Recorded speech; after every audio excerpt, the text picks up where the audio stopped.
Does this mic work? Hello? Well then, fuck. Does this mic work? Hello? Well then, fuck that mic. What are we doing? What are we doing? You're listening to the only podcast that admits they might know what they are talking about. I hope everyone has a ball. This is We Might Know Sports. Yeah, that's nice. Come on! I love you! With Kevin, Don't listen to Stefan and his crap rules. Stefan, Say my name right if you're gonna come on this fucking show, dude. and Corey. Solid A+. We like sports and we don't care who knows. Where are we at in society today? I feel like I just destroyed my life in general. No forget Jesus, people!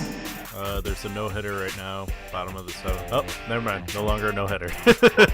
Wow! Without Jerry McNamara, we wouldn't have won 10 fucking games this year.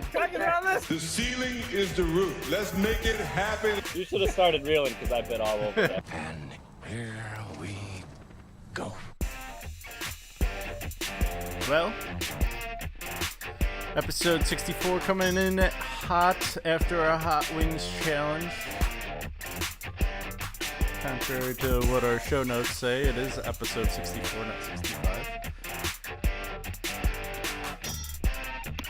How you guys feeling after yesterday? Fine. Feel pretty good.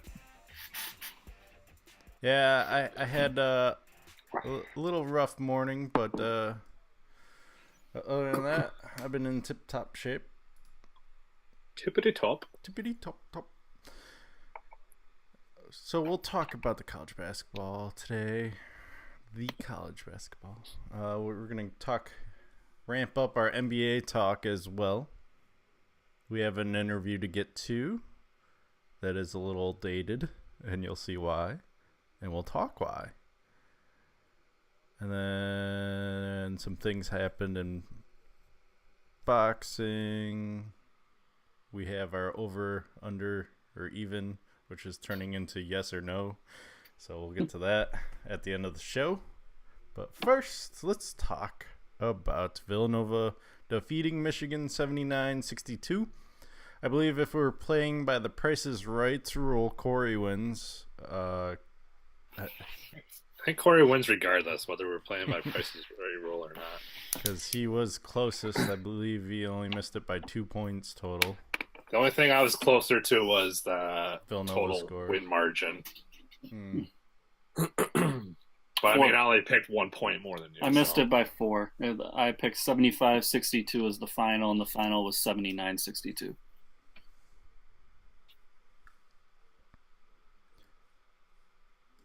Do we want to talk about the game, or do we just want to skip over to our final poll? Do we need to buy Stefan some time? Oh, my poll's done. You can talk about the game, but it was a blowout.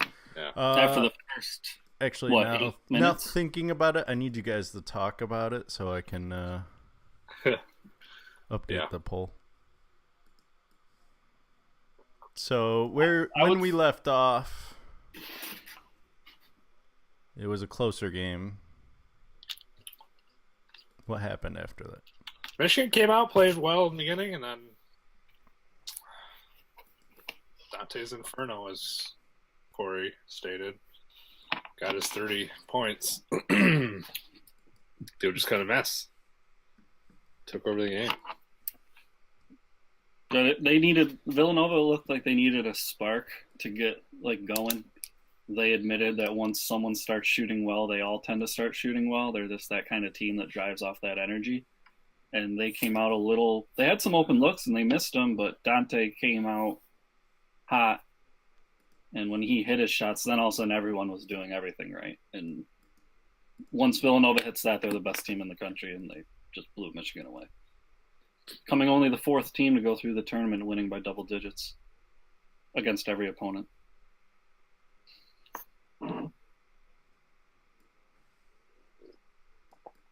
I thought that Michigan's defense would slow them down a little more. I mean, they were in the beginning. And Wagner came out and gave them trouble at first. Jay Wright made the adjustments. Very Second first half. play out of the half, he set up a 3-pointer for Pascal. He drained it, and then they just rolled. Do you think that they have kind of stolen the blueprint of the Warriors? Yeah, we talked about that yesterday. I just think finding, I mean, it's still the players when you recruit them have to live up to the potential. But Jay Wright seems to be recruiting players that try hard on defense. Basically, he has 5 3-and-D guys out there. That's what they call them in the NBA, anyways. Guys who play good defense and can make 3-pointers on the other end. And he's building his teams to have 5 of them. At all times. I saw a stat somewhere that Villanova in the past 5 years hasn't had, I think, a top 20 recruiting class. Yeah. But are still this successful. So obviously, he only has 1 5-star recruit coming in next year. So is it always beneficial to bring in all the best talent? No, not necessarily. No, well, you can win 2 championships in 3 years and not do it. Yeah. It's all about developing players. Some of our favorite coaches aren't as good as that as Jay Wright. Yeah. And to think Jay Wright early on in his career was on the chopping block. He was on the hot seat. Yeah, well, he had a season where he won 13-19, and Villanova was debating getting rid of him. Obviously, I'm sure they didn't, or happy that they didn't, anyways. I mean, you also have to give. You said like some of the team, like Jay Wright's good at it. Some of the other teams aren't. But I mean, if you only get a year to develop a player, he gets 3 or 4 years to develop his player. Mm-hmm. Would hope that you'd be able to develop somebody more in 3 to 4 years than you could in 1 year. No, I'm not counting the Dukes and the Kentuckys of the world. There's some other schools that get players for 4 years, though, and they don't seem to do it like Jay Wright can do it. With the same level of talent, I mean, as far as like getting 1 or 2, like let's say Oregon, for example. They get about 1 or 2 good recruits, but they aren't doing what Villanova's doing. Right.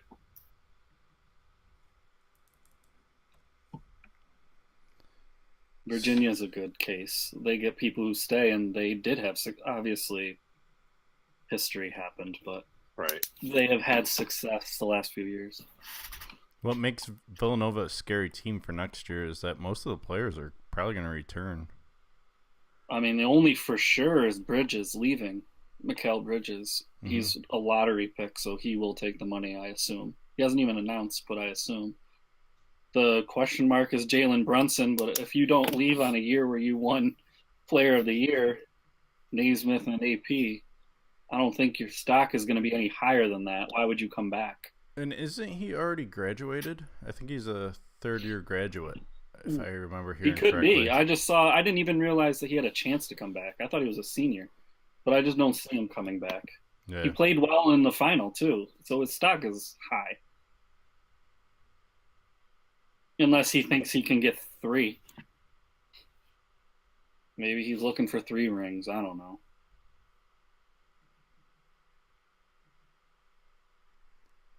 It was definitely a tournament that will be remembered. Is it going to be remembered more for Villanova winning this national championship, or is it going to be remembered more for the 16 over the 1 seed, UMBC? I think it'll be remembered more for the 16 for the simple fact that Villanova dominated the tournament. With such a dominating performance, these kinds of tournaments tend to go forgotten. I mean, does anyone know the last team that dominated a tournament? It happened in 2009, and no one cares about that year. It was North Carolina, Tyler Hansborough's final year, and that team just made it to the Final Four the year prior, and then all 5 starters said, let's stay, and we know we'll win next year, and they did that. And they did it in dominating fashion. And no one cared because it wasn't that fun. You just saw a North Carolina team that was way better than everybody else. And we just saw that. So with Villanova, I don't think anybody will be happy about it. Like, remember that. Yeah. Sorry, I'm updating the poll, too, at the same time here. All right. Well, I think it's time to unveil it, even though it's really looking unfinished. But the gist is able to be seen. Let me pull up that page.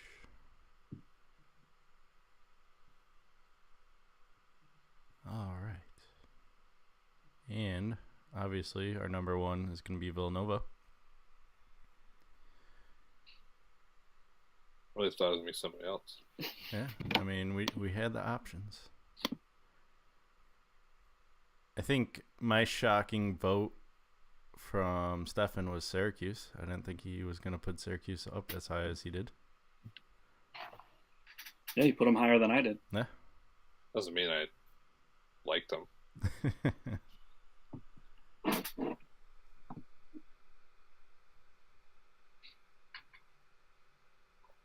And St. Bonaventure squeaking in. I think my biggest surprise would be the fact that Xavier doesn't even make the top 25 after being a number 1 seed in the tournament. I think Xavier and Arizona not being on there. Arizona won their Pac-12 tournament, and they aren't there. Is it? Do you think we voted based on the fact that they didn't show up in their game against their first round game? I mean, That's what I did. I mean, Virginia won the ACC tournament, but they lost their opening game, and we all ranked them high. But I think we all saw, at least for me, the only reason I took Arizona off, even though they won the Pac-12, is the Pac-12 proved to be garbage. Yeah. So I'm not going to give you credit for beating what was obviously being the best team in a bad conference. Yeah. Xavier, I don't really know why I didn't put him on there. There's other teams I thought that were more deserving. No, it is surprising because I don't think I put them on there. No, I didn't. I was thinking about it, but didn't.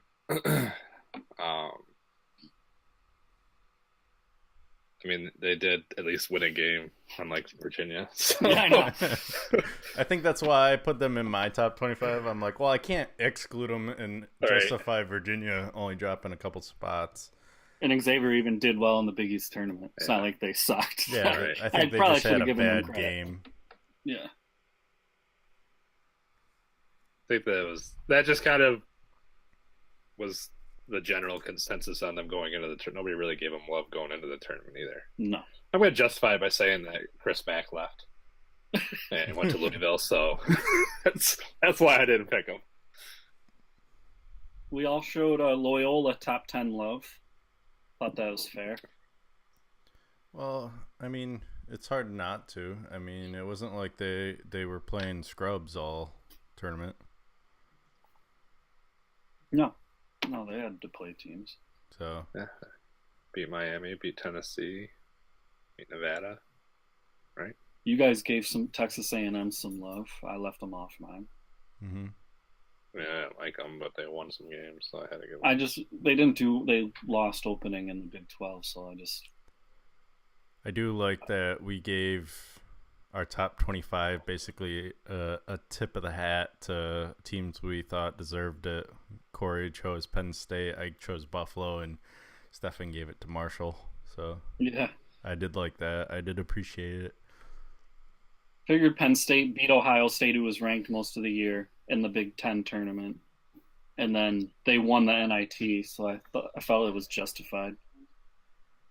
I don't think it's justified. You think Marshall's better than them? Yeah. Next year, maybe. Because Tony Carr's leaving. He just declared. Did he? Yeah. Dun, dun, dun. Figured he can't do any better than win the NIT, right? Probably. Not with what they have coming in next year. All right. Well, with the conclusion of our top 25, let's move into our way too early top 5. Basically, the top 4 teams we think are going to be 1 seeds next year, plus another one. I think I'll lead off. And Hey, Kevin, why don't you lead off? I'll lead off, and I'll start with number 5, UNC. Corey convinced me last podcast, or last Tuesday podcast, I guess you could say. And I'm on that UNC bandwagon. Number 4, Michigan State. I don't know. Michigan State always seems to find a way to weasel their way into some top seeds, so why not? Number 3, Kansas. I believe they're carrying over a lot of players from this year So a lot of experience there. And then same with this championship team in Villanova as my number 2. And then, of course, number 1 being Duke. And their incoming clear odds favorite in Vegas. I think it's 10-1 odds for them next year. I heard. I believe you're right. And that is my top 5. You want me to go? Go ahead. Number 5, I got the reigning champ, Villanova. They may not lose anybody except Bridges, we were discussing, which isn't too much. If Brunson does happen to come back, there's some leadership.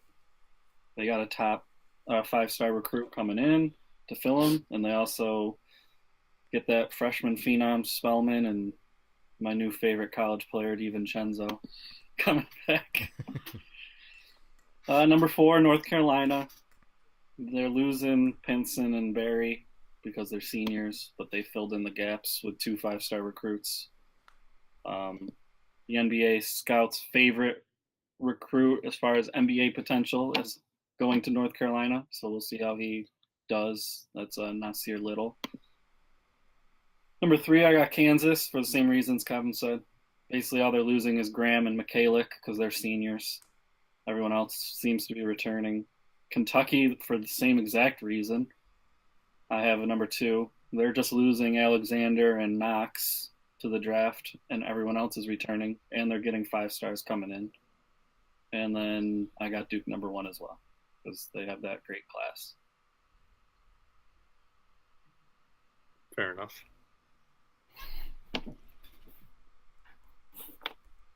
I've got Kansas, number 5. Gonzaga, number 4. Virginia, looking for a bounce back here. Shake off that upset. Tony Bennett, get them back to where they were. You know what's crazy is, like, going into the season, nobody was giving Virginia any love, and they just slowly just did their thing. Consistency is a hell of a thing. And they in always the year seem of to do that. inconsistency. Yeah. Especially under Tony Bennett. Yeah, Virginia. Well, it's exactly what I said about Kansas. Anyone taking Kansas is crazy because Bill Self chokes in the tournament, and he did it again. And Virginia seems to have, well, I shouldn't say Virginia. Tony Bennett chokes in the tournament too. I'll never take him. And Mick Cronin, we talked about with Cincinnati, chokes in the tournament. I'll never take Cincinnati in the tournament either. Those 3 coaches don't win. You don't want to bring up Sean Miller? Or is that just a given? That's a given at this point, I guess. Like, you should already know that. Well, the argument people are going to throw right away, well, Bill Self got one. He needed a last-second 3-pointer to get into overtime and then a last-second 3-pointer to win overtime. I don't know if that's great coaching or good shooting. I mean, Villanova got their first one there 2 years ago. Yeah, they shouldn't have that. Roy should have 3. And then you guys cheated last year. But the only argument is North Carolina was only able to tie it up with with like a lucky 3-pointer. So I mean, Dirty you cheaters. cheated last year. What do you mean? Yeah, you didn't watch the game. Clearly, the refs were paid off. Well, I told you it's rigged. So at least you're starting to believe me. I'm going with number 2 is Duke. I don't buy into the. You don't think freshmen? I don't like. That's why I don't even have Kentucky on my top 5. But Kentucky only isn't all freshmen this year. That's why I think everyone's high, or myself is high on them. They're not losing any. They're losing Knox and Alexander. Is Alexander the guy with the 2 names? Gildeus Alexander. Yeah. They have Diallo, Richards, and Vanderbilt all returning. And then Johnson and Quickly are both 5-star recruits coming in to fill the gaps. So I kind of like the experience because Calipari rarely, when does he get a team that has experience? That's the only reason I took him. Well, I feel like that year that he had the blue and white squad or something. Remember when he had like 2 different squads? He would just sub them yeah. But they interchangeably. bombed out in the tournament, didn't they? I think so. Which could happen. I mean, this no foregone conclusion. I just don't like that model. It just doesn't seem to have as much success as it should have. Where you just get all the top recruits and... In Duke's defense, though, we've never seen a class like this. No, you're right. No one's ever gotten 1, 2, 3, 4. But at the same time, they're all young. Sure. I thought it was. I'm going with the defending champs as number 1. Villanova. If they win a third in 4 years, what do you start to say about Jay Wright? Is he moving into like top 5 coach all time? I think he's already in discussions right now. 2 championships in 3 years. 3 years. Billy Are Donovan. those his only 2 championships? Yes. That's what I mean. If he gets a third one, though, it starts... You got Billy Donovan, Coach K, Roy, I believe.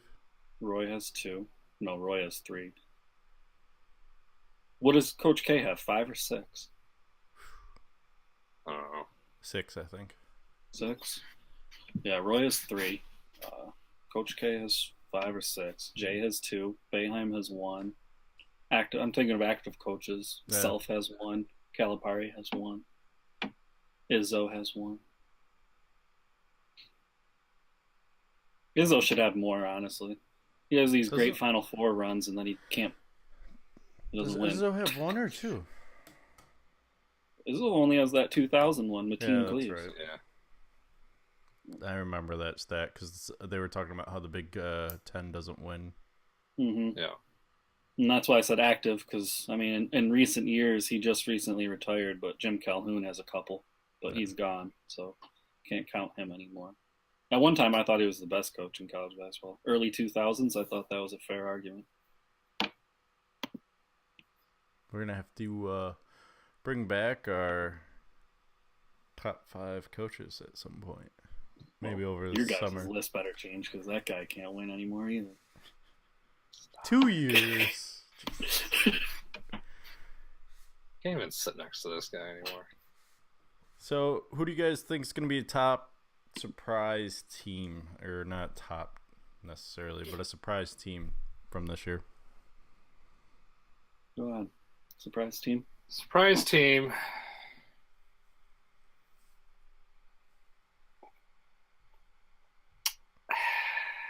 Surprise, surprise, surprise.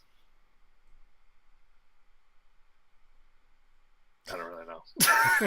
I'm going to go with Nevada because the Martin twins announced that they're returning. Did they? Yeah. So if they're shit. if they're returning, I think Nevada has like a serious chance to make some noise because we saw how good they were this year. Again, we're talking experience. They both can score. Caleb was an NBA player to me. I'm shocked, but good for them. And I hope maybe they really believe they can get one, or they can make a run like Loyola. I don't know. So I wouldn't be surprised if they make some noise. I think my surprise team kind of built some steam this year. Had a little slip. No big deal. I mean, but I like who's at the helm of this team. I'm going with TCU. I think Jamie Dixon's doing the right thing with TCU, and I think it's just going to continue to improve, and I see them possibly being a top 10 team next year, later in the season, obviously. I think, even though you only asked for one, I think Tennessee could make some noise next year as well. Yeah. They started the same thing like TCU. They made some noise. They kind of fizzled, but they're not losing.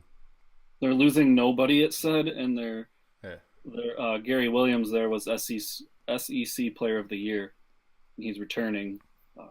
And Rick Barnes is a good coach. He's never won one, but he's a good coach. Mm-hmm. I think my surprise team is going to be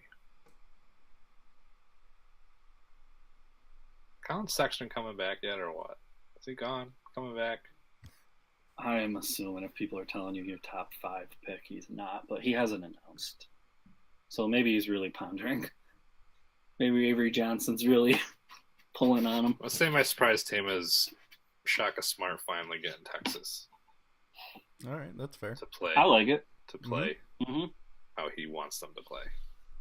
Stop drafting big ass dudes. Or not drafting, recruiting. Excuse me. We just saw that small ball can work. So a lot to look forward to next season.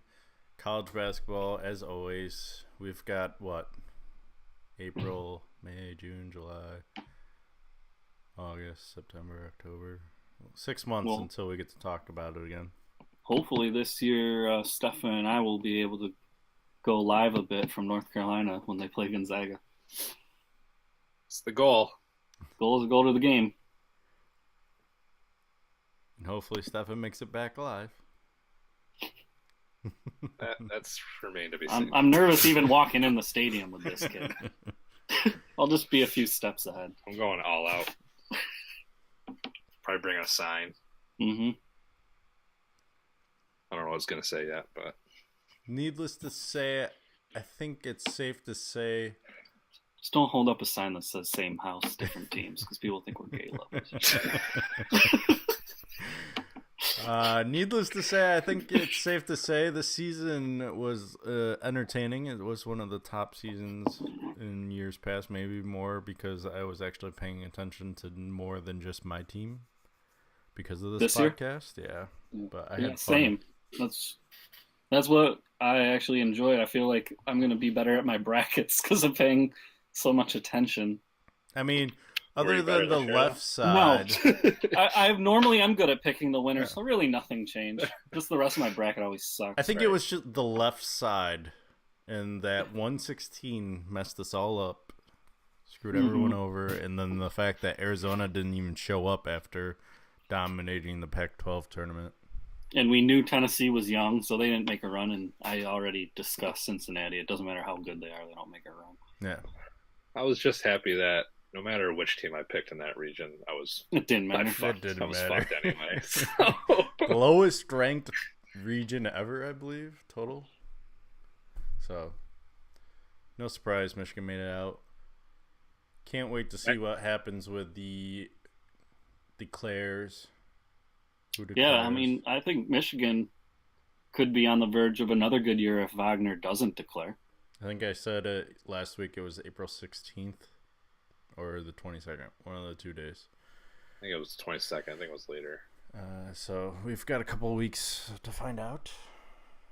We got the NFL draft coming up. Something to look forward to. We'll have our NFL expert back on. Look forward to my full-blown Stephantology next year. Stephantology, more in Going depth. all in next year. All in next year. Well, he'll be prepared. He doesn't have to set up the bracket and put all the teams down. He'll have something to work with at least next year. I'm already excited for next, especially considering all three of our teams are coming in with high expectations. Yes, lofty expectations. Mm-hmm. Well, remain to be seen about Syracuse. Currently 15th. They did say if Battle stays, Syracuse's expectations are much higher. Yeah. So we'll see. But with that comes a different type of basketball. Are you guys ready for the NBA playoffs? They're upon us in 12 days. I'm ready. I'm already making side bets on it with you two. I believe LeBron will make it 9 years in a row to the finals. This guy doesn't even watch the NBA, apparently. Well, apparently you don't. He's been asleep for the last 3 months. Apparently I've been watching more NBA than he has. Jesus. All right. Well, Toronto and Boston currently battling out for that top seed. Cleveland probably going to finish third. I believe that's locked, actually. I don't think there's that many games left. No, it's not, because Indiana's in their division. It's locked that they're making the playoffs, but not that they're a 3 seed. I explained what it all means. 3, 4, 5 is pretty much still in the air. So we'll see what happens there in the coming weeks. Yeah. And Detroit's on a 5-game win streak. That's the only reason they have a chance. It's pretty much the 8 is locked. It's kind of what order, but There's what, like 6 games left or Yeah. something like that? well, 77 for Detroit, so they have 5 games left. Yeah. 76 for 5 to around 6 there. games, 5 to yeah. 6 games for everybody. Houston not only locked their division, they locked the conference. Philly Obviously. without Embiid still winning, even though they're playing subpar opponents, but they're still winning, so that's positive. Yeah, I saw Ben Simmons was visibly disappointed at their chances without Embiid. But they have that Philly magic going on, and I think I'm going to call it now. They're making it to the finals this year. Wow. Do you want to place a bet on that? Has he been watching more basketball than me? You just lost all credibility. You were like, I was like, okay, I kind of like his knowledge right now. Like his NBA knowledge is getting a little better. And then you make a fucking asinine statement like that, and I just lost all respect for you. Well, I don't It's want no to be worse than you. You're gonna pick Boston, and then it's because you're. I'm not gonna pick Boston. Well, Toronto chokes every year. Yeah, Toronto. So is that what there's you're no picking? love in Canada. I don't know where your NBA knowledge is at either. If you're going with Toronto, you might as well pick Cincinnati to win the tournament next year. I'm picking Charlotte.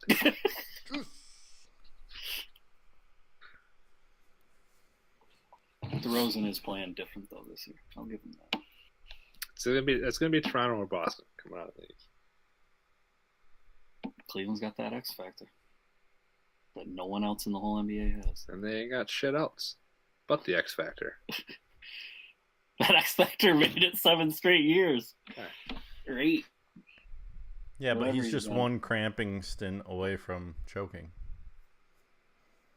I will tell you this much. He's playing the best I've ever seen him when he's 33 years old. I think my percentage of betting against LeBron James is about 0%. I don't think I've ever won a bet when I bet against LeBron James. So the odds are in your favor at this point, I think. The real question, we haven't even gotten to the West, is what's going on there? Does anyone want to make predictions or bets on what's happening? I think it's going to be either Houston or Golden State. Man, you went way out of your comfort zone there. That's going to be the NBA Finals winner right there. I Houston say or Golden State. I'm not going too far out either. I think it's going to be Golden State, but I think they have first round upset potential written all over them. With Steph Curry gone for the first round at least, so I think if it's Minnesota or New Orleans, there's a Stephon, chance. sorry. I think if Utah drops down, I told Stefan I think Utah will get smacked by Golden State. I just don't think that's a good style matchup. I'm going to go surprise picker. I'm going to take Portland. That would be awesome. I'd love something new. I honestly wouldn't mind Houston. Something new, Yeah. but I just don't think it's going to I think, man, if we really get Cleveland... If they Golden get past the first round unscathed, no more injuries, Golden State. yeah. More than likely they're going to run the table again. But It's just the playoffs are a different beast. And out of those teams, playoffs get physical. And Golden State showed me last year that they're a little feistier than they were in years past, and they don't mind the physicality. That's why I think OKC has a chance. They're a physical team. They're nasty. They have some talent this year. But Golden State has more talent. So they're the most talented team in the league. Yeah. If you're just going by roster. as long as they all can be healthy. Yeah. I would love to see the Western Conference Finals, Golden State, Houston. It would be, I think it'll be an exciting series to watch. I'm kind of hoping OKC drops to 6 because I would love to see the Damian Lillard versus Russell Westbrook saga continue. Yeah. Especially opening round. There's already so much animosity with those two teams. I'm excited for our NBA one and done game. What do Tell you us mean? more. The NBA one and done. Tell us more. What do you mean? What do I mean? I don't know anything about it. Yes, you do. Oh, that thing. thought you were talking about like real life. I remember like, one game my and I'm first like, time oh, on this right now. podcast. Jesus. Oh my god. We invited this guy. Oh, God.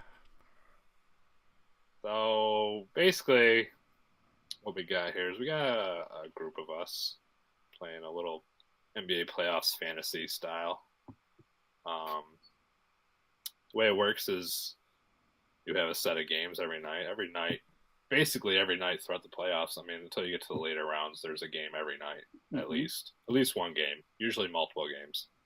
In the beginning, there's going to be multiples. Right. You got like 2 or 3, 4 games to pick from. Yeah.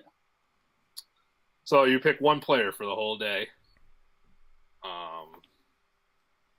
Once you pick that player, you can't use them again for the entirety of the playoffs. Similar to our NASCAR style. Similar, yes. And so basically the way it works here, it's wise to use players that you think are on a team that's going to get eliminated early. So Use like LeBron James in the first round because we think LeBron they're going to James be first upset round. early. For you two morons. Probably might as well just get Durant out of the way too. So in case of that, Might as well use Curry. Curry's not going to play. Joke. That was the joke. You're a joke. So yeah, you want to use those players. You have to have your players in before tip-off. You can, if you miss an early tip-off, you can still make it in for a later game because usually there's a 10:30 game or something going on. But if you don't have your pick in by then, you don't get any points for the round. For that day. Mm-hmm. Yeah, and I mean, it gets tough because, especially when the series start going 7 games, you don't know which team to pick from. Mm-hmm. So it's you don't want to miss out on star players, so you try to use them up, and then all of a sudden that team wins. Now you've lost that star player, and then all of a sudden they make a deep run in the playoffs, and then you're like, "Fuck!" Now The only time that it's awesome is when it happens in the championship, because who cares? Right. So it's an interesting game. It's fun. I wish that they still had it so we didn't have to Be do doing it this way, ourselves. but We'll figure it out. it'll still be fun. It makes me more interested in watching the NBA playoffs, that's for sure. Other than It just definitely the Sixers. helps keep you intrigued and wanting to watch. Especially because there's some early NBA series that always tend to be sweeps. Mm-hmm. So at least it would keep you entertained with those ones, or a little bit interested, I guess. But at least see how your player does as his team gets blasted. Oh, and the points are points, rebounds, and assists. You just add them all up together.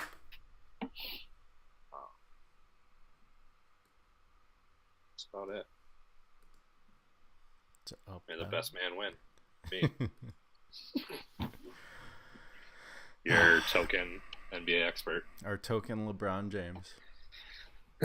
We didn't do any like NBA fantasy stuff until now, so we can't really call that. I can call myself that. He can at least call himself the LeBron James of the podcast because he wins and brags about it all the time. That's for sure. Yeah. So. MVP of the podcast. Well, you were claiming the GOAT. You think LeBron's the GOAT already? Well, I'm the GOAT as well. I don't even have him top 5, and this guy's got him as the GOAT. I'm sorry. You don't know basketball? Well, you have him as the GOAT, and you're betting against him. What is going on right now? This isn't one of his GOAT years. No. This is an off year for him. Basically, take this as like the year that Michael Jordan walked away from basketball. This is his farewell from Cleveland? This is like basically him going and playing football with the Browns for a year, but he's not really. And compared to, baseball. Yeah. No. But he's actually still in the league. We're just going to pretend like he's not in the league. This doesn't really count. See what I'm saying? Yeah.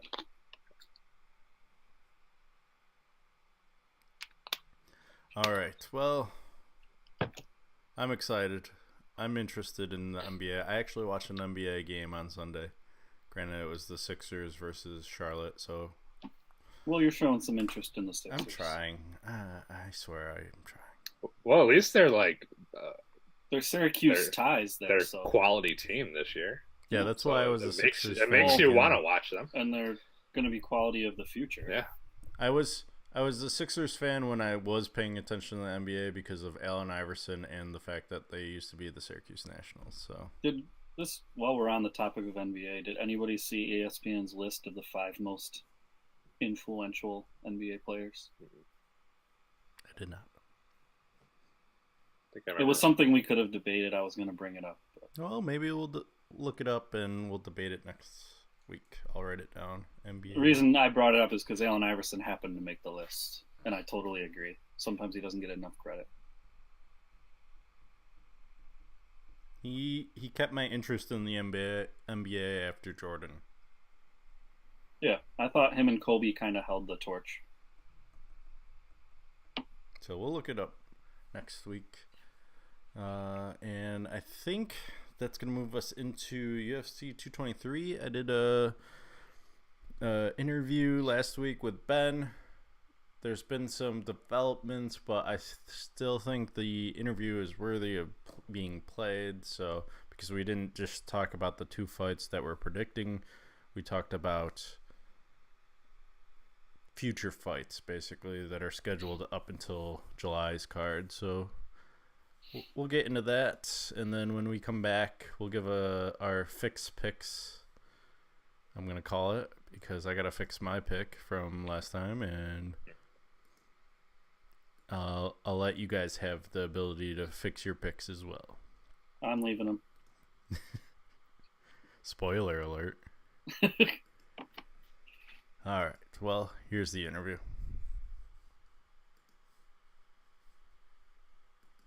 All right, I'm here with the one, the only MMA expert, question mark, maybe? I don't know.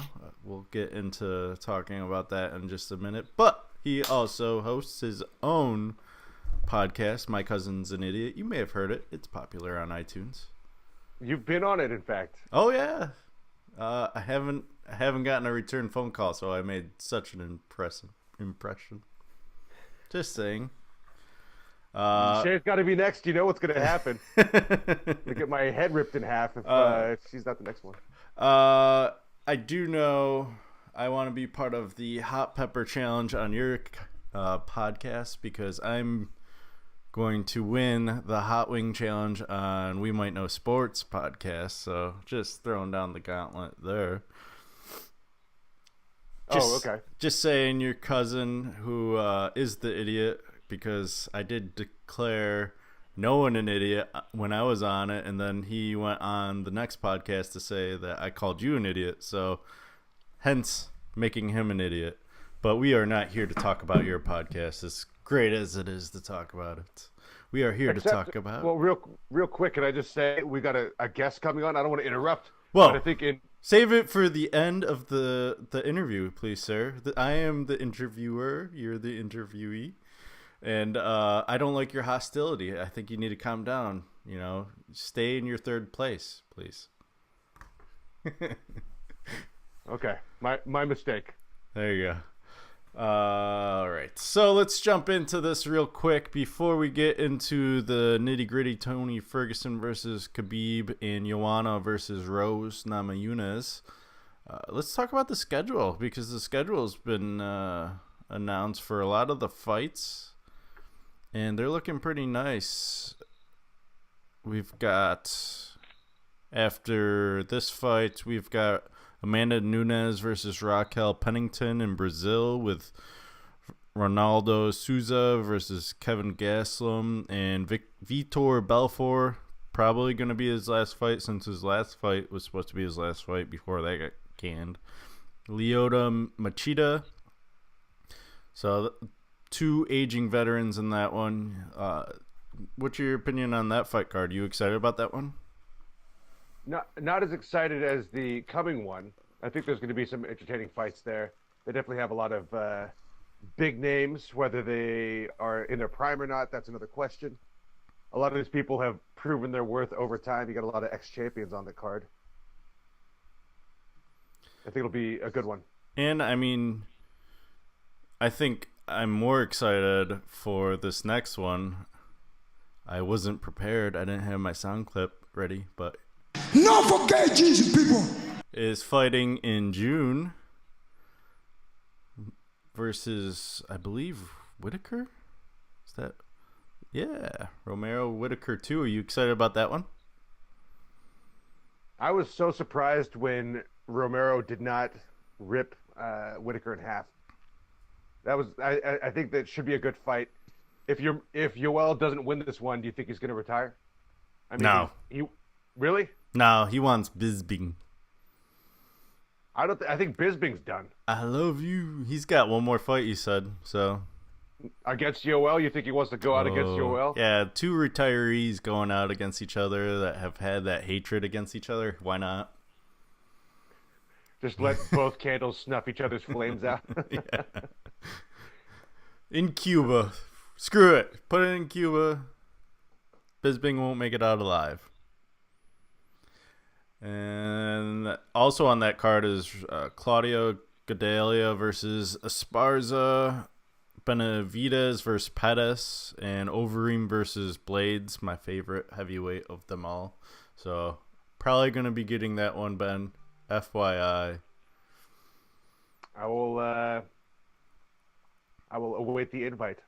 You know, young Oh. Pettis, right? With Sergio. Yeah, it's the younger one. What do you think of him? Because I think his older brother was the one who was Showtime. Young brother had some cool stuff, but who do you think's better? And I'm intrigued by it, him and his skill set. I want to see this fight because of that mainly too, just to see if he's the real deal. And then of course we have the Stipe Miocic versus Daniel Cormier in Vegas, with the John Jones thriller coming at the end of the year, maybe? Question mark. is he back in action? To be determined still. He's had his license. Can we take a moment and just Go ahead. I was gonna say, can we take a moment and just remember what Dana White said? John Jones will never fight in the UFC organization again. And then he's just so full of shit. He's like, oh, no one can break this contract. By the way, Connor, go ahead and break the contract or do whatever you want to do. Do you have any comments? No.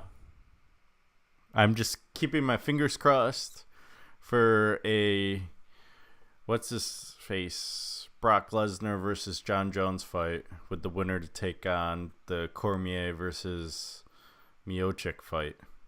That's and what the winner I want of to see. that fight fights Godzilla. Yes. On roids. Roids are allowed in that one. In Ryzen, I think they do allow roids. Don't they encourage it? Probably. I think it's in your contract. Pretty Yeah, sure. it says we will not drug test. And that was on the Rogan show, I think. Yeah. Well- I mean, they've got some good cards coming up, and the UFC kind of needs it. They've been down on viewership lately. I mean, what was the last card you were excited about? In February with Yoel Romero versus Luke Rockhold, was that it? Were you excited about that one? I was excited about that fight, but I think the last overall card was that the one. That wasn't the same one where Rose and Joanna fought, was it? No, that was the co-main event was Mark Hunt, Curtis Blades. Yeah. And then the fight before that was Stipe versus Ngannou and Cormier versus Oezdemir. That one I was pretty excited about. It did not go the way that I had planned or expected. Well, you know that you're Oh. the king of the Oh, you castle over here. You want to talk about the standings as of right now? Let's talk about the standings as of right now. So I am currently the king of the castle, as you say. Yeah. But Ben, I don't know if you're a frequent watcher. Probably not, because you're not into sports. This isn't really targeted towards you. So I understand. I forgive you. Anyway, I usually start off really red hot in these fantasy leagues and end up choking towards the end. So yeah, there's still time. And right now, Corey's sitting in his second spot, which he'll probably end up finishing in. And then you are in third with 4 points. And Stefan finally getting one right and gaining 2 points on you. So, I mean, I'm not saying I'm good at guessing the fights, but I mean, I've only gotten one wrong, and that was Uzdemir. Yeah, but as you stated, you usually do pretty well in these fantasy leagues. Yes. I envision you rear naked choking at the end of this fantasy league. Oh, harsh words. Yeah. Did you see that guy who did a flip off the downed opponent's back just a couple days Yeah, ago? how do you feel about that? I think the guy's classless. I don't think that he should have lost the win by disqualification, but I think that's a good way to send the message. But it's pretty classless, you know? Yeah. I mean, come on. And he didn't even, it wasn't even like he knocked him out. The guy Right. knocked himself out. And the guy didn't complete the flip. Yeah. Yeah, Like, at least I mean- fully execute if you're going to be classless. I know. He should have gone for the one leg and sort of do like the half cartwheel aerial thing. Yeah, his excuse was he was caught in the moment and that he always does a backflip. He just didn't realize he was doing it over his opponent. That's clearly bullshit. Plus, it was a front flip. Yeah, I mean, you just lost whatever winnings you had because it got ruled disqualified. So it's like you did all that and you just lost the win. So good job. In that organization, though, they probably aren't getting paid ridiculous amounts of money anyway. No. What was it, like the AXS channel? I think shows that one. So what was the other MMA news? Any other hot news before we get into the nitty gritty? What you're here for? Not off the top of my head. By the way, Stefan says he is training hard for the beer mile, so he is ready. He's training hard by drinking the beers, or he's training hard by running? Probably drinking the beers. It was his birthday weekend this past week, so. Oh, okay, very good. Mhm. I feel like I shouldn't do any training because it'd be unfair. You know? Yeah. I mean, come on. I might have to do training, hardcore training, both ends. It's the technique. It's all about the technique, the lean and the chug. Yeah. All right, so let's jump into this. UFC 223, Saturday, April 7th. This Saturday, Rose versus Namajunas. Rose Namajunas versus Joanna Jędrzejczyk. I think I said it perfectly this time. Whoa. It's a first for everything, folks. And we've seen this fight. I don't see much different. Shocking result. No. It's going to be Rose in the second round again. KO. You say KO even though she's mostly a submission fighter? Yeah. Didn't she knock Why? her out last time? Well, she did knock her out last time, but that was just a nice crisp hook. You got to imagine Joanna's world would be striking, and she's not going to want to leave herself susceptible to something like that again. You never know. I mean, history tends to repeat itself, though. That's true. Just like John Jones testing positive for PEDs. Allegedly. So he'll probably run over a pregnant woman and flee the scene again, or? Maybe. Okay. And come back. He came back to the scene. And then left. He fled the scene and he had like paperwork with his name all over it. Well, this fight, I agree with you. I think Rose is the one who's going to be the victor. I didn't think she was going to win last time, but the focus that she has, they both seem really focused, but Joanna seems like she's focused more with an emotional backing. Like she thinks, oh, I'm the champion, I can do this. But she's not the champion anymore, which means that that could shatter her whole momentum. Whereas Rose seems just really relaxed and calm. She's not fighting with emotion so much as focus, in my opinion. And I think that she'll be able to put it together. I don't think it'll be a knockout.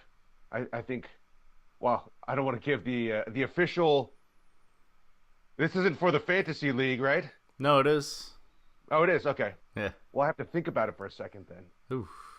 How about at the end of this? I'll give you the full. The heat is on.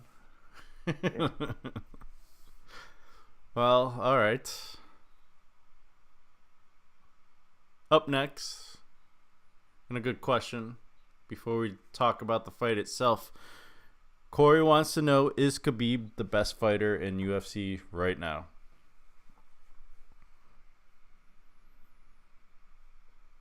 What does Corey think? I don't know, actually. I think he might think that he is because he's all infatuated with him lately, so I'm guessing yes. I don't like these kind of are they the best because there are so many different skill sets, body types, weight classes. It's really difficult to say one is the best. That's like, what's the best movie of all time? Well, which genre? Do you like comedies? Do you like romantic? Do you like drama? It's hard to say. I mean, well, why don't you look at Demetrius Mighty Mouse Johnson? That guy is smashing through everybody. Does he not get even noticed? Some may say his competition's not exactly up to snuff. It's not up to snuff because he makes them look like amateurs. Yeah. What about that skinny, spanky kid who just fought in the last one with a broken foot? I don't know. That guy looks pretty good. I don't even know who you're talking about. McConnelly or something. Skinny, spanky kid. He's got tattoos. He's very thin. Who did he fight against? What's his name? It's McConnelly. I don't know. I don't even know who you're talking about. Well, I might have to look this. Well, I'm not going to look it up. You know, some MMA expert you are. I told you. I told you once before. I feel like my MMA expertise is a specific time period. It's late 90s through the early 2000s. That was my heyday. When they didn't have like 7 events a month. Yeah. Let's see here. Now he's Rico Suave. Right. I'm getting really warm in this poncho. I might have to take it off. Oh, it wasn't the last one. It was. That's not helpful. All right, I can't find it. Okay. It was that skinny Sean O'Malley. Is that his name? I don't know. Hey, honestly, you have no idea who you're talking about. Are we cutting all that out? No. Stay safe. I don't cut anything out anymore. Okay. Well, that's fine. I am going to take the poncho off because it's really warm. Shall we continue? Yeah. So,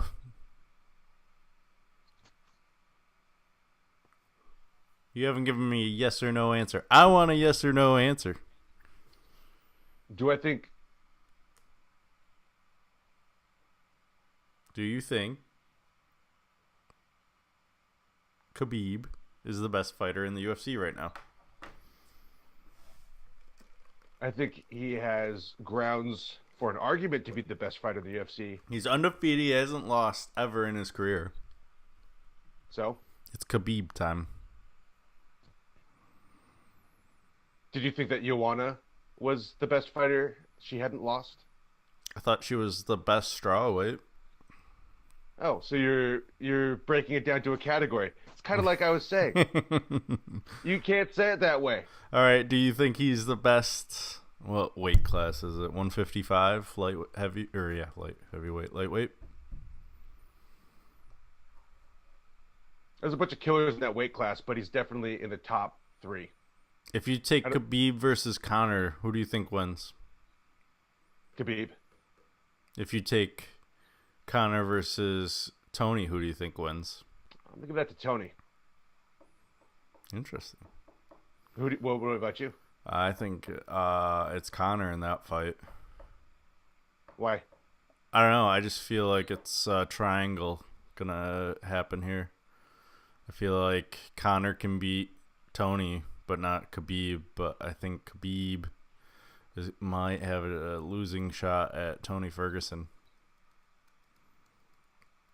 What's your final fantasy guess?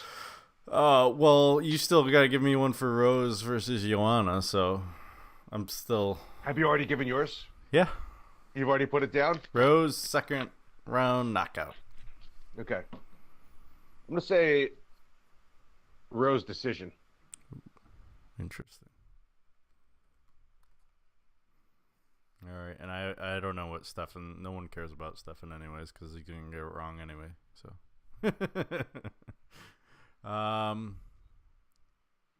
what do you think? Who are you taking, Khabib or Tony?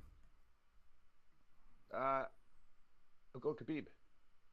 I noticed that there's a little counter as well that says 71% of the people on this website that have submitted an answer said Khabib as well. That's not the reason.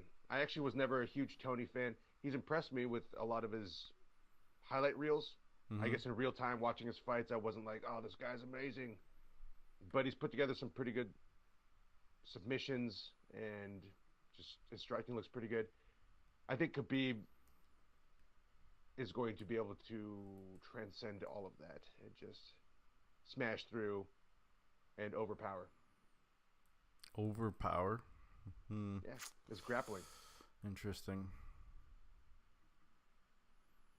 You don't think so? Nope, because I'm taking Tony and another second round knockout. All good things must come to an end. As highly as I love Khabib, we may not even get off the floor. We might not even have a fight. He's missed weight. He's in better shape this time for this fight, but fingers crossed this fight happens. I want to see it happen, but I think Tony takes him down second round knockout. First round knockout, Khabib. Bam. Yeah. That a TKO and a KO are the same in your. I do because particulars. Sometimes a ref gets a little too happy. So you're taking Khabib first round knockout, and I think that'll do it for MMA Talk. Did you want to give a quick preview of basically episode 26 and 27, what's to come and what has happened on your podcast? Yeah, episode 27. It's going to feature the oldest of my idiot cousins. His name is Qasim. He just had a birthday. In fact, I just ate a birthday dinner with him. It was fantastic. And this episode is going to be full of apathy because that is Qasim's style. I don't know, man. That's, I believe, a quote verbatim from him. And then Issa, of course, is going to regale us with lots of stories. The two of them actually had a lot of interesting travels abroad. They grew up in the Middle East. So hopefully we'll get into some of those stories, but mostly just yelling at each other. Of course. And usually it's you yelling at Issa, but it's okay. It's a good time. I listen to it every Thursday. I get upset when I can't listen to it on my drive home from work, as Ben knows from last week. I appreciate that. Actually, it's really unusual. Well, this doesn't have to be on your podcast, but yeah. They basically we were trying to figure out how many people were listening, so we had it redirect. But that episode we didn't. It was just normal. But we're having all the other episodes redirect to the counter and then go back. But it wasn't on that one. All that how did you get the techno stats? jarbo I get it straight through who I submit the audio podcast to. Is it Squarespace or Podomatic, something like that. Potato. they host it for you? Yeah. But we can talk more off air. Until then, we'll probably have you back on at some point. Hopefully to talk about the next fight in May. But he's gone full rogue. He's back to him normal.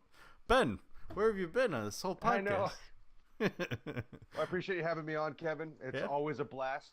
I hate to admit it, but your knowledge of all of the MMA fighters and their interactions, and certainly your standing on the fantasy league. Yes, I should be introducing you as the MMA expert on your show. Where's my belt, bitches? Oh, all right. Well, check Ben out on mycousinsanidiot.com, I believe is the website, right? You got it. Every Thursday, a new episode comes out. Always a good laugh. Sometimes it's a little annoying, though, when he coughs in the mic. Just saying. And until next time, we'll see you later, Ben. All right, cheers. Looks like Little Red Riding Hood. Oh, welcome back. It's cold in his neck of the woods. No, it's not. Actually, I'm dying of a heat stroke now. All right, so since that interview happened, a lot's gone down. A lot of people actually thought it was an April Fool's joke because it came out on April 1st. I recorded this interview last Tuesday. So it's no longer Khabib versus I forgot. Tony Ferguson. There we go, Tony Ferguson. We were just listening to it. It's now Max Holloway versus Khabib. So I texted Ben, and he texted me back his updated choice of Khabib by decision now. I also have changed my pick to Khabib via third round knockout because I just feel like Khabib is actually heavier than 155. He missed weight 2 fights ago, actually almost died. So he's going to be a bigger guy going into the ring versus Max Holloway, who's the champ at 145. I don't think Max can put on that much weight. He's also coming off an injury. So I'm giving my nod to Khabib. So it sounds like it should be a good fight. Yeah. A lot of people are actually excited about this because it's the Conor path, basically 145 going up to 155. Just he's not fighting the 155 champ though. Yeah, that's the thing. But he's fighting the fighter that most hardcore fans view as the champ of that division. Yes. Also, going to be in attendance to this fight, Conor McGregor is going to be ringside, so that'll be interesting. What could possibly happen after the fight? Who knows? Huh. Conor's got one of his training partners is fighting on the card. That's probably why he's there. Sure. No, if that's what I'm not buying it. Why do you think some WWE shit's gonna happen? No. They're going to announce Khabib versus... Right. You Conor. Yeah. WWE shit. He's going to hop in the ring, and they're going to go... Bah. Well, he's not going to hop in the ring, but they're going to yell at each other. One's going to be in the ring, the other one's going to be down there. This is for the belt. Conor will be stripped after the fight. Basically the winner's taking Conor's belt. So, we'll see what happens. So Max Holloway wins. He has 2 belts. Is that correct? Yes. And if Khabib wins, he gets one? Yep. Tony's been stripped. But he doesn't get the 145 belt because he'd have to go down in weight first. Tony has been stripped of his interim belt. Deservedly so. It's a punk anyway. And not a lot of room for gaining in fantasy points with our picks. I mean, Stefan made some room. Stefan, as always. But There's I gotta take chances here. That's not a bad chance though on that one. The only thing I have against Stefan's pick with the Rose and Joanna fight is that it's a submission. Submission, yeah. When they both like to throw bombs. Well, Rose isn't known for knockouts either, though. Her first knockout was her last fight against Joanna. Otherwise, it's usually submission. So, but we saw that feistiness come out of her against Joanna last time, so that's why I went with Joanna in the second. That's why I went with it late, because I think that's going to be a slugfest for a while, and Joanna won't be able to handle the weathering of the storm. You said you went Joanna in the second? Or Rose, sorry. Yeah, I was like, wait, what? Am I looking at the right thing here? And this then, guy's trying to cover all. He's like, I'm really going to win this. I'm going to announce on Can't here. I steal got any Joanna, points but really from I'm me. putting down Rose. That's how he gets his points. Then he just changes it to whoever won. Hey, you guys don't look back at the history or anything? Nope. Like, oh, Kevin won again. Cool. Oh, surprise. Meanwhile, I'm at the bar. I'll be Yep. watching this fight with So- Ben, so So you're bringing Ben back on in May for the Rio de Janeiro fights? probably. We'll see. Things fall through. Who knows? It's exciting. It's a decent card. Got some Nunes action. Kelvin Gastelum and Souza. Those two will definitely have a good fight. And then for those of Ben's generation of MMA, Vitor Belfort versus Lyoto Machida. So, and then Those are the only two names besides Nunes that I know. Yeah. UFC 225. That one I'm excited That for. one, yeah, that one's stacked. I'm probably gonna buy it and watch it at my house because I want to pay attention to these 4 fights. These are 4 out of the 5 main event fights. So Whitaker, Romero, and Overeem Blades I'm definitely excited for. yeah, no forget Jesus. So we'll see what happens there. And I think this leads us to Corey's realm of expertise. In real life, not fantasy. Yeah, can we stop giving him this expertise title? Because he clearly doesn't deserve it. I don't care how much he actually knows about it. Oh, I forgot I had an intro. For Corey's NASCAR update.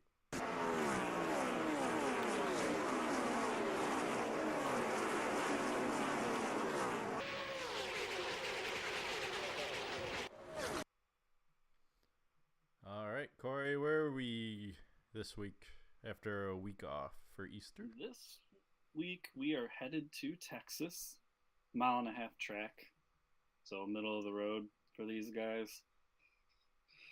It's a race. There tends to be some crashes, so it's one that is fun to watch. If you have Fox Sports 1, so for you people who don't have Spectrum. The Busch brothers tend to dominate Texas. Both Kurt and Kyle are favorites. I saw Vegas Insider has Truex Jr. as the favorite to win the race. Not a bad choice. But I actually, again, agree with who Kevin's taking. I think Kyle Busch is going to win Texas. So that means I'm totally not taking him, as usual. And I went with Alex Bowman. Well, you didn't have a chance because... I didn't have a chance, yeah. To be fair. And I definitely wasn't taking Suarez. I'm taking Busch because I was looking at some trends, and that's why I'm taking him. That's how I'm making my picks right now is I look at the standings, the top of the standings. If I've picked them, I move on to the next person. See their trends. Who's ahead of him in the standings? Well, Harvick's in the lead because he has 3 wins. Well, I already picked Harvick, so he's off my list. There was someone ahead of him in the standings, but he's been hot every other race, so I'm going to hold off on that person. And when I remember next week, I'll probably be taking him. That's what my pick was based off of. Well, all the winners are ahead of him at this point. Mm-hmm. So I'm liking my chances. Keep the streak alive after Stefan started out red hot, starting to gain some momentum. ahead of him. That's because Stefan's starting to intermingle some, well, what I would call mid-tier, and now he's actually going with a low-tier driver, so we'll see what kind of success he has. My objective is to gain as much ground and not blow it. It worked for me last year. I'm sticking with that theory. It worked for you last year. You blew it. Well, I Fine, mean, what? before the chase. I blew it in the chase. Gotcha. So basically, you getting that big lead and getting those bonus points Yeah. did nothing. It gave me a shot. It made it so Corey couldn't beat me. That's all.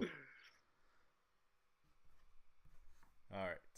Well, I think it's on to Corey's other love interest, boxing. Yeah, I mean, I'll make this quick because the fight was a snoozer. Anthony Joshua won against Joseph Parker, unifying 3 of the 4 major belts. It was a boxing match, so there wasn't a lot of exchanges. The ref was super quick to jump in and break them up, so they weren't even allowed to really exchange. The ref kind of ruined the fight. The biggest news coming out of that is Deontay Wilder was invited to go.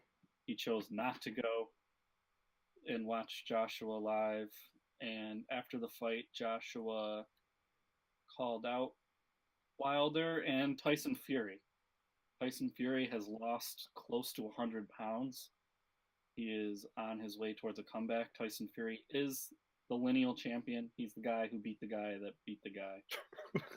If you go all the way through history, they consider that when there was a unified champion, when he lost to somebody, that became the lineal champ. When they lost, so on and so forth. Even though Tyson Fury holds no belts, he is the lineal heavyweight champ of the world.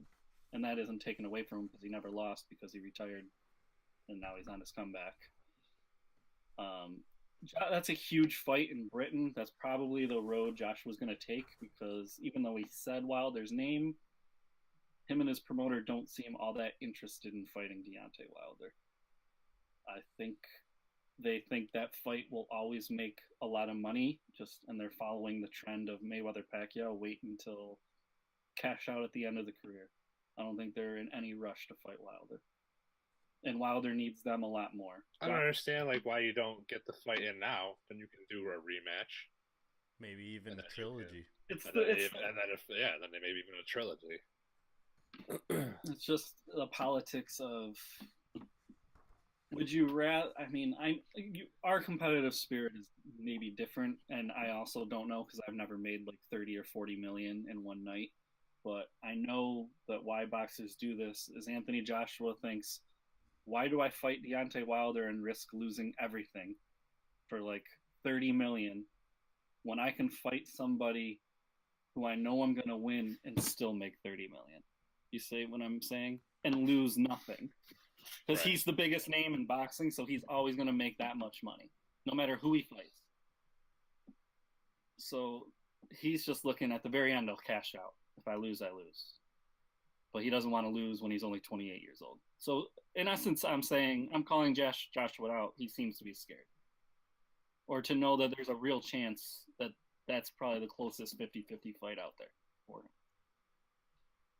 He wants Fury because he knows Fury hasn't fought in however long. He's coming back. And that name, since Fury's British, and he is, that would be just a massive fight.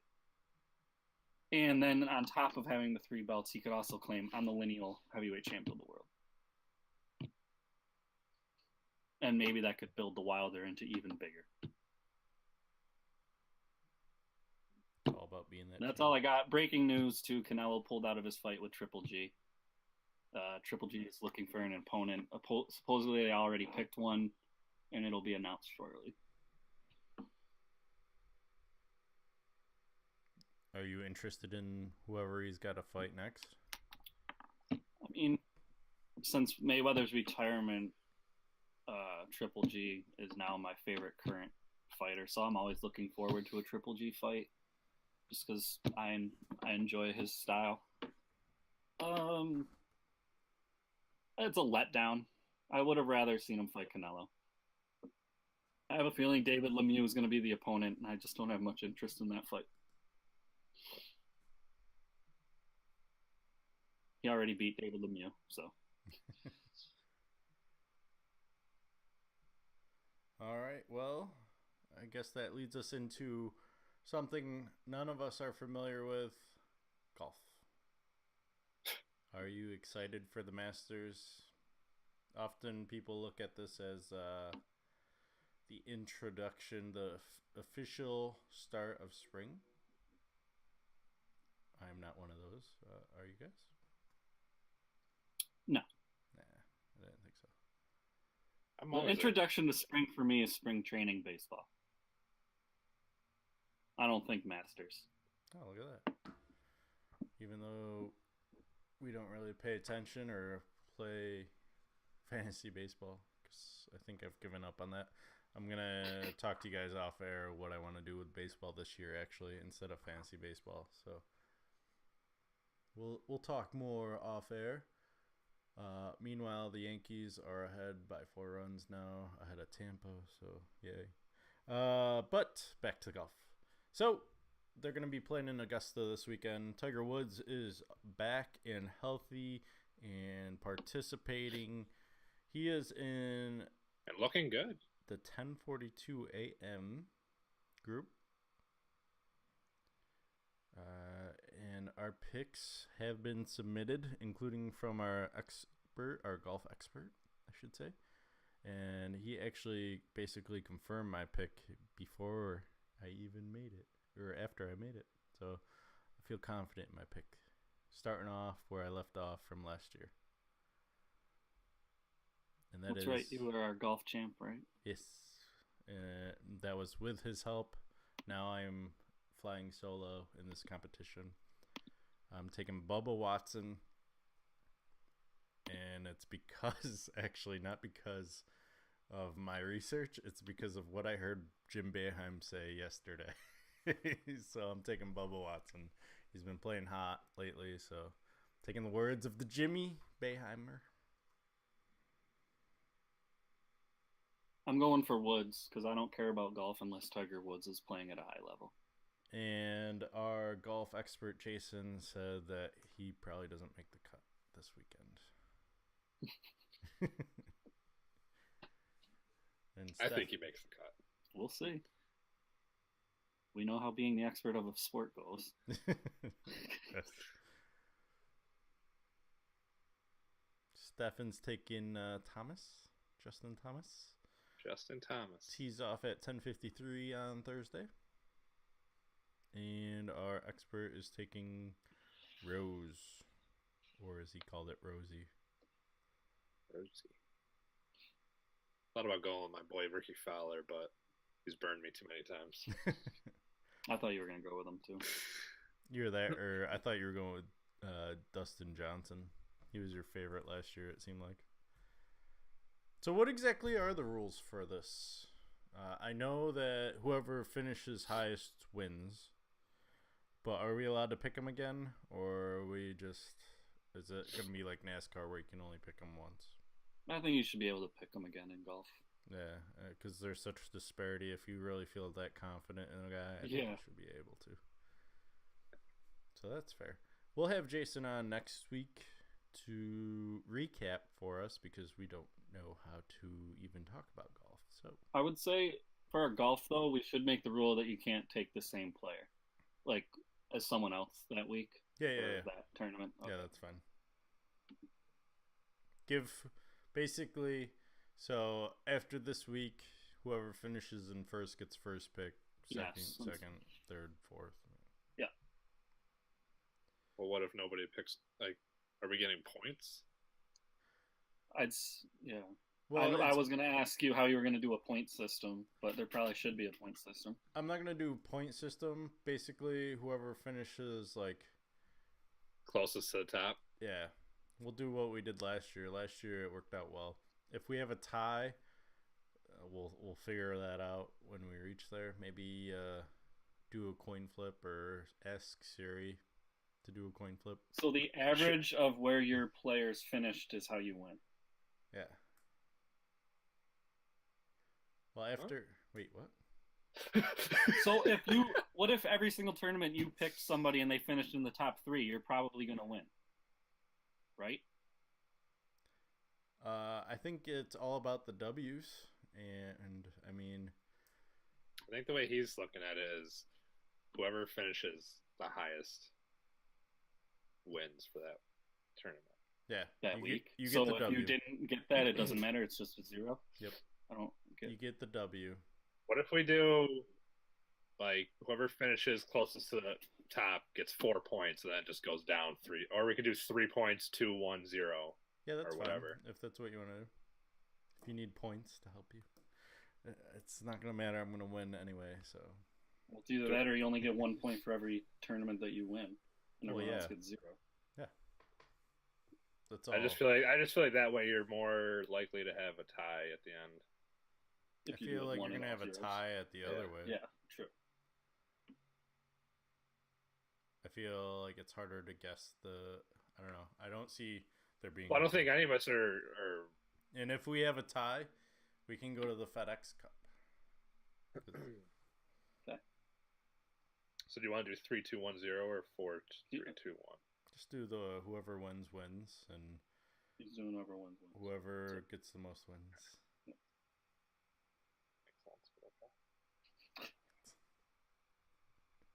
All right, on to our.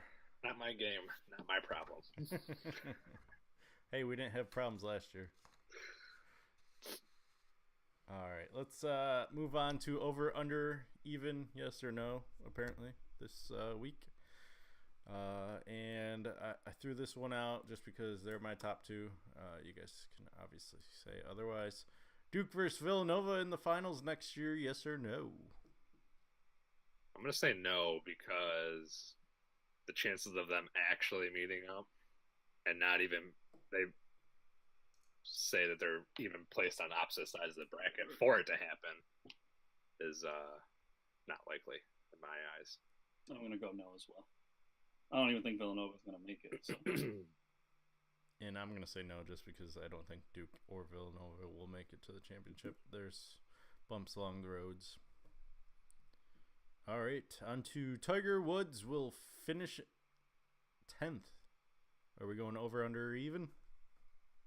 I think we know where Corey's going. Is over in the top 10 or About over is out of the top 10. Okay. I'm going over. I think he's going to play well. I think he'll make the cut, but not top 10. I'm going even. You think he's going to finish 10th? Yeah, I think that's fair. Okay. I'm going over as well. I think he's going to finish like 20 something. I think he'll be exciting to watch. I think he'll be in it early on and then kind of fade. He'll make the cut, I think, but It's not going to have his Tiger magic. no. Well, Tiger's a Too front soon. runner. So for him to win an event, he actually has to be in the front. He rarely comes back and wins a tournament. This was written before today's game, but everyone was already putting doom and gloom in the 2K Bash brothers. I'm gonna call them Stanton and what's his face. The world is over and the Yankees are done for, and I'm gonna say yes. They're not gonna make the playoffs anyways. And I didn't Why are think they done? Do you think they're gonna make the playoffs? Basically.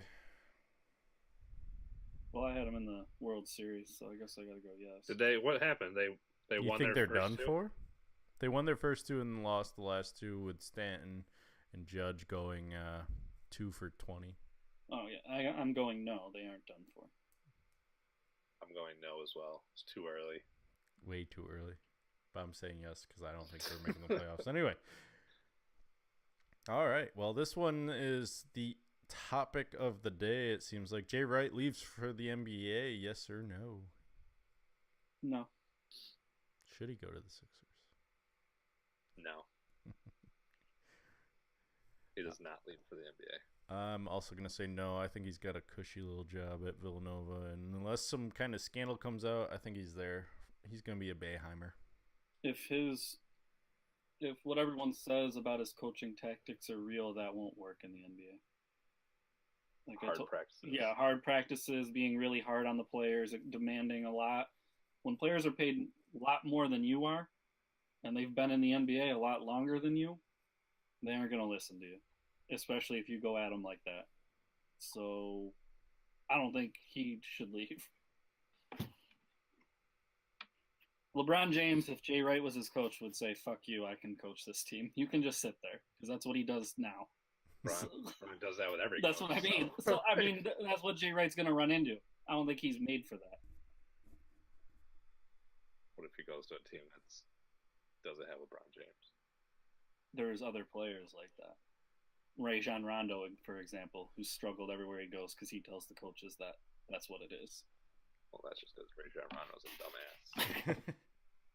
Just the way it is. Jay Wright's going to run into that. I don't think it's going to go well for him. All right, and our fifth and final question: with Philadelphia Eagles winning and the Villanova Wildcats winning, Philadelphia's on a hot streak right now. So the Sixers are going to win the NBA title and continue Philly's run. Yes or no? Not without Embiid. There's not back. A chance, I don't think. He'll be back. This is a absolute no. This is a yes, because the Sixers... This guy just laughs him. Yeah. The Philadelphia Phillies have a better chance of winning the World Series than the Sixers have of winning an NBA title. Well, that's not saying much because the Phillies are usually decent. I mean, They haven't been, no.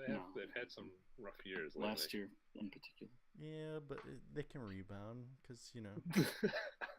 And the Flyers are going to win the Stanley Cup, and all's going to be well for Philadelphia. I'm once on the Philly bandwagon. Stefan, why are you against it? Because the rest of the teams suck dick. Sixers don't suck. The Phillies don't, or To the win a Flyers don't championship, suck. Oh, yeah. I'm looking at the bigger picture here. Okay.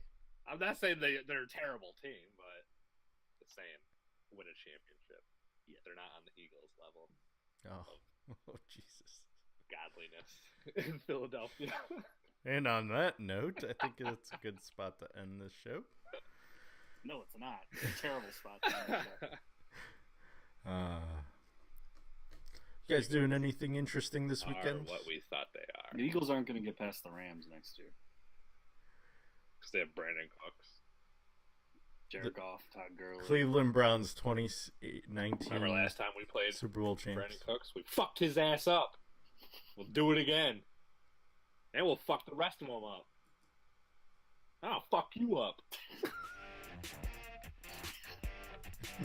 When I see you, bitch, I'm gonna fuck you up too. Whoa, hostile. I thought you were drinking coffee. Apparently it was whiskey. Then I might fuck myself up. Get drunk. He's doing a wake and bake. There's Fireball in that coffee. We're gonna rock and roll. All right. You guys doing anything interesting this weekend? That'd be a no. That's a lot of studying for me. Yeah, I'm working, so. Always exciting weekend here after the college basketball championships.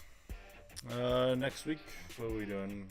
Masters recap, more playoff NBA talk, no college basketball. I mean, we could talk NFL stuff probably. We'll find something. What's the draft? We'll be starting to talk about NBA draft stuff. NFL draft.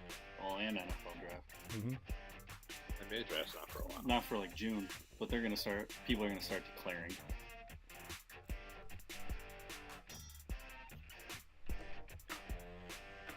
All right. As always, it's always cool. And until next time, later.